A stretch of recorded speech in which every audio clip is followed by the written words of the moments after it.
Que tal como están? Pontevedra non acepta a modificación do proxecto sectorial de ENCE e, polo tanto, paraliza o proceso. Uns segundos vemos que argumentan dende o goberno local. Isto é Pontevedra ás 10. Comezamos.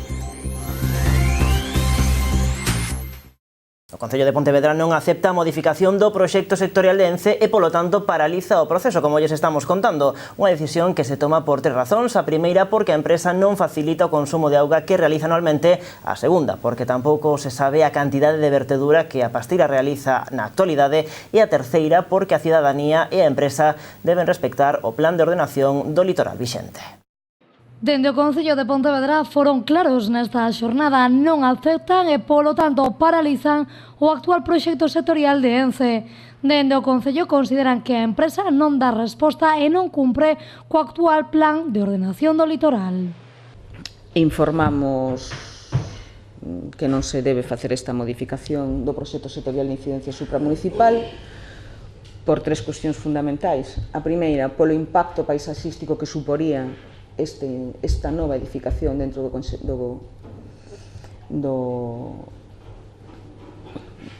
desa zona industrial.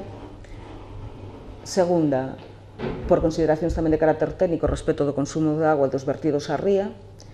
E terceiro, e moito máis importante, porque entendemos que a actual as directrices de ordenación do territorio e o plan de ordenación do litoral que están plenamente vixentes en materia na que a Xunta ten competencias exclusivas en ordenación do territorio, como sempre decimos, exclusivas e excluintes, son documentos aprobados con anterioridade á aprobación definitiva do proxecto sectorial que, polo tanto, lle son de aplicación plenamente e que este proxecto sectorial e o anterior incumplen. Dende o Concello de Pontevedra teñen claro que continuarán loitando para que o novo goberno socialista do Estado español anule a prórroga concedida a esta papeleira polo Partido Popular. A Xunta de Voceiros do Concello de Pontevedra aprobou nesta xornada e por unanimidade ofrecer ao municipio para acoller a parte dos 629 inmigrantes rescatados polo buque Aquarius en augas do Mediterráneo. A proposta foi presentada polo Partido Socialista. Deste xeito, Pontevedra sumase aos concellos coordinados pola Federación Galega de Municipios e Provincias como un concello acolledor. Pois sí, presentamos esa proposta hoxe na Xunta de Portavoces, non? Porque creemos que é unha cuestión de humanidade e de solidaridade, non? Hai unha situación de crisis e de emerxencia que temos que solventar entre todos, non? E ainda que sea un pequeno xesto, creo que Pontevedra debe colaborar, ao menos ofrecéndose, para acoller aqueles refugiados e refugiadas que poidan necesitar un sitio onde vivir, non? É certo que o tema non se soluciona só con eso, non? Que é un tema moito máis profundo, pero ante unha situación de crisis como a que se está vivindo, todos temos que ser conscientes de que debemos colaborar. Do que tamén falou nesta xornada o líder dos socialistas na cidade foi do contrato da auga en Pontevedra. Agustín Fernández considera que se trata da crónica dunha adxudicación anunciada. O socialista entende que en todo o proceso mirouse con moito mimo a empresa Viacua. Fernández cree que se trata dunha mala nova da cidade onde, segundo dixo, o BNG abraza a privatización deste servizo. O goberno está vendendo como un gran logro que se vayan a invertir 50 millóns de euros como se a empresa fora a regalar. E a empresa non vai a regalar nada. A empresa vai nos a facer un préstamo que temos que devolver con intereses. Por lo tanto, vai nos a salir moi caro. Vai nos a salir moi caro porque vamos a ter que pagalo cos cartos dos bolsillos de todos os veciños e todas as veciñas. Non é certo que a empresa vaya a invertir a fondo do partido porque as empresas non regalan nada. Por lo tanto, creo que é unha mala noticia para Pontevedra e creo que o propio BNG debería explicarlle aos seus votantes por que ese cambio de actitude e por que abrazan a privatización agora con tanto fervor. O Concello de Pontevedra acolleu nesta xornada a presentación da quinta edición do Pontapestor, unha cita que terá lugar os días 20, 21 e 22 de setembro na Praza de España e que neste 2018 xirará alrededor da tecnoloxía, as competencias digitais e os videoxogos. Para nós, dende o Concello, pois é unha honra e a verdade que é motivo de satisfacción volver a presentar un evento destas características, o Pontapestor. E é para nós unha honra porque permite, de algún xeito, materializar ou concretar varias actividades que dende o Concello se veñen poñendo en marcha. E digo concretar porque sabedes que unha feira ou que un evento, unha mostra do mellor emprendemento non só da cidade, sino a nivel galego. Bueno, talento transformador. o talento transformador se vai a manifestar nas candidaturas que vamos a ter. Entonces, hai aí na página web, na nova, que sigue máis ou menos a estrutura de sempre, se foi o ano pasado, se fixo un cambio radical. Tenemos a disposición uns 33 ou 35 stands gratuitos. Esperamos obter ou manter ese número de candidaturas por plaza, que é alrededor de 3,5. Hai que decir que hoxe en día prácticamente xa podíamos montar o evento. Dende o pasado 29 de maio está aberto o prazo para presentar candidaturas a través da web pontapestore.com. Este ano volverá a haber 3 modalidades de participación: presentar un emprendemento nun dos 33 stands gratuitos dispoñibles, propoñer actividades de dinamización dentro do programa e participar no puntazo express, no que 10 empresas serán seleccionadas para explicar en 5 minutos o seu proxecto de emprendemento. Este ano, como novidade, as presentacións do puntazo serán abertas ao público e haberá tempo para a réplica. A convocatoria para inscribirse en calquera das 3 modalidades de participación do Pontapestore permanecerá aberta do 8 de xullo e a decisión do comité organizador farase pública o 24 de xullo. Un total de 1.125 estudantes de 29 centros educativos de Pontevedra comezaron hoxe a avaliación de bacharelato para o acceso á universidade, a selectividade de toda a vida. Isto supón un 11% máis ca no ano pasado. As probas rematarán os xoves e na cidade do Lérez realízanse na Facultade de Ciencias Sociais, na Escola Universitaria Técnica Forestal e no Centro de Recursos Especiais da ONCE. Nervios, moitos nervios e o ambiente que se respiraba a primeira hora no campus de Pontevedra, xa que nesta xornada un total de 1.125 estudantes de 29 centros de Pontevedra comezaban a antiga selectividade, o que actualmente se denomina como avaliación de bacharelato para o acceso á universidade. Pese aos nervios do comezo, o pasar o primeiro exame, parece que a cousa xa se tranquiliza. Bueno, casi vomitando, a verdade. Moi nerviosa. Sí, moi nerviosa. Había moitos nervos, pero a terminar o exame de historia moi ben porque me salió genial. Había nervios, o que pasa que co primeiro exame vaise todo. Unha vez que estás dentro da aula xa concéntraste nada. E xa quedaste máis tranquilo, non? Claro, sí, con o primeiro exame xa quedate tranquilo. Sí. Moitos nervios, a verdade, non dormín moito e, bueno, intentando tranquilizarme. E unha vez que chegamos, máis tranquila, fixemos o primeiro exame. Sí, porque vime rodeada dos meus amigos e dixen, bueno, pois hai que facelo e a ver se sale ben. Tranquila. Había nervios, moitos. Sí? Sí. Con nervios, pero despois de facer o primeiro exame xa máis tranquila. Pois é moito máis fácil do que parece porque todos vimos moi nerviosos, pero unha vez que faz o primeiro examen é moito máis fácil todo. E ao pasar o primeiro exame, os nervios quedaron ás portas, xa que para a maioría a cousa pintaba ben. Bueno, pois o exame de lengua foi, bueno, máis ou menos completiño, pero fácil. E o de historia tamén foi fácil. A mí resultoume o contrario que ela, a lengua foi bastante fácil, pero historia, a ver, non foi difícil, pero tiña máis complexidade. Pois sí, moi ben, ademais tocounos só o meu instituto nesa aula, entón a verdade é que estamos moi relaxados. Algúns van a estas probas a dalo todo, xa que precisan unha nota alta de corte. Outros, pola contra, van máis tranquilos, válelles con aprobar. Eu necesito pouca nota porque quero estudar Dereito, pero hai moita xente da clase que necesita notas moi altas. Pero eu estou máis tranquila porque tampouco dependo da nota tanto. Eu necesito nota de corte un pouco, sí. O sea, tive que estudar moito. Vimos a dalo todo a estas actividades. Un 9, máis ou menos, o sea, non moi alta, pero tampouco baixa. Bueno, pero vimos a dalo todo, non? A selectividade. Sí, claro. Non sei o que quero facer, pero procuro sacar a máxima nota, verdade. Para poder elexir, non? Sí. Un 6,880 necesito. O sea que con aprobalo e pouco máis xa está.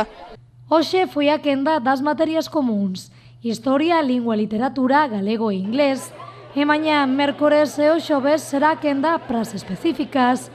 A nós soamente nos queda desexarlles moita sorte e que os xoves poidan celebrar o seu fin de exames cun bo sabor de boca.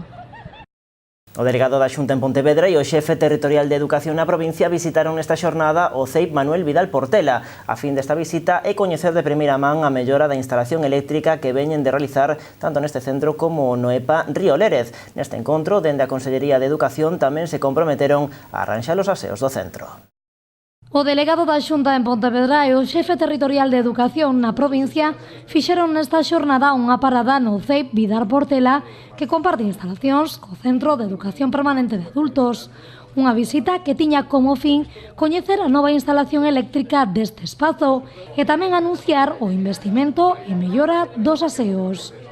Eu creo que aí estamos facendo un esforzo moi importante por parte da Consellería, sobre todo dende a xefetura territorial, que hai que ir estirando eses fondos que sempre son poucos, pero bueno, con eso e coa axuda evidentemente e coa colaboración dos equipos directivos dos centros, pois eu creo que entre todos, pois incluso en algúns casos lle damos tamén axudas aos propios centros para que eles pois doten tamén dos elementos necesarios ao propio centro, pois eu creo que entre todos estamos colaborando e este centro de logo pois é un exemplo tamén, como digo, entre outros do Concello de Pontevedra, con esa inversión moi potente de máis de 7,5 millóns de euros. Hoxe o que vimos tamén é a ver para que vexa o delegado a instalación e ao mesmo tempo vexa a parte da EPA, que é onde vamos a cometer de cara ao ano que ven deste ano, esa reforma de aseos que tan necesaria e que tantas veces non leva reivindicado os propios equipos directivos, sobre todo o equipo directivo da EPA Río Lérez. E dende estes centros tamén aproveitaron a ocasión para realizar as súas demandas. A primeira e prioritaria pasa pola instalación dunha nova caldeira. Pero aínda queda moito por facer, iremos aos poucos a ver se vamos pasiño a pasiño. Tamén temos pendente o tema da actualización da instalación eléctrica, temos pendente aí, compartimos unha caldeira que dá máis problemas que beneficios, estamos compartíndola e entonces tamén hai que acometerla, o sea, aínda queda moito que facer, pero bueno, pouco a pouco a ver se imos avanzando neste sentido e vamos arranxando aos cursos. Compartimos demandas. Ahora quizá unha vez que termine isto hai que darlle man ao sistema de caldeiras, de calefacción e todo eso, que bueno, que todos os anos, ahora xa ten moitos anos, hai que ir acometendo algún tipo de reforma. Entonces, encantados con que se fixera esta reforma, que era moi necesaria, e hai que seguir que é un edificio moi antigo, moi bello. Dende a Xunta quixeron lembrar nesta xornada que levan investidos 150.000 euros neste centro e máis de 7 millóns de euros en centros de educación de toda a provincia. O novo vicerreitor do campus de Pontevedra, Jorge Soto, foi recibido hoxe polo alcalde da cidade, un encontro entre o Concello e a Universidade que serviu ás dúas institucións para reafirmar a súa vontade de colaboración en múltiples eidos. Quer dicir que hai un sinfín de camiños abertos e que queremos manter grande parte deles, dándolle as voltas que sea necesario e, sobre todo, incrementalos de cara ao futuro, non? Isto foi a primeira reunión que mantivemos, pero na reunión que mantivemos estivo tamén a concelleira de Educación e, por lo tanto, a Universidade, Carmen Fouces, e tamén a concelleira de Urbanismo e de Promoción da Cidade, que é Anabel Gulías, coa que xa existía unha profunda colaboración en todos os sentidos. Pensamos que somos un socio interesante e importante, pero preferente, penso tamén que preferente, na evolución da programática desta cidade. Estaremos sempre ao carón do Concello, de calquera institución que aposte pola cidade.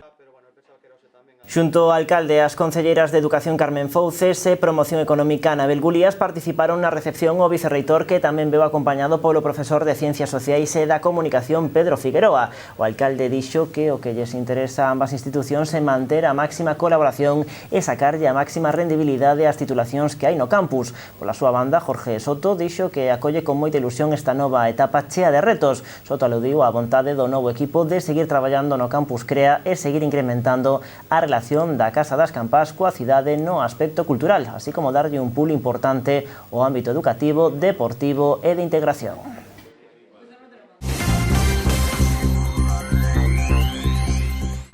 Rafael Domínguez, único candidato a presidir o Partido Popular de Pontevedra, do médico pontevedrés, foi a única candidatura que concorrerá ao Congreso Local que se celebrará o día 30 de xullo. O seu camiño cara a presidencia do PP será agora máis sinxelo e únicamente terá que presentar os 150 avais precisos para validar a súa candidatura. Terá ata o 28 de xuño. O subsector de tráfico da Garda Civil de Pontevedra realizou durante o pasado mes de maio máis de 22.000 probas de alcohol e drogas na rede viaria da provincia de Pontevedra. Nestes controis detectáronse resultados positivos de 375 condutores por estar baixo os efectos do alcohol e outros 258 polos de algunha droga. Neste caso, 5 condutores deron positivo en 4 drogas distintas. A praia fluvial do Lérez non terá este ano servizo de quiosco. A Xunta de Goberno Local de Pontevedra acordou sacar a concurso a explotación e xestión en réxime de concesión dos postos do areal e da Praza de Barcelos, despois do fracaso das convocatorias anteriores. Na práctica, o concurso que busca adxudicar a explotación por un período de 5 anos non se resolverá antes de outubro.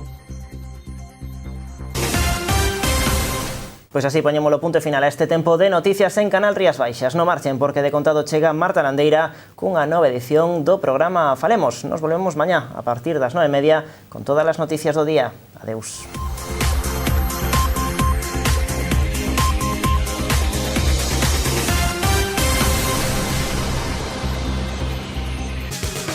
Tegal, venda e comercialización de todo tipo de telas e complementos. Venda ao público e profesionais, tanto o metro como o peso.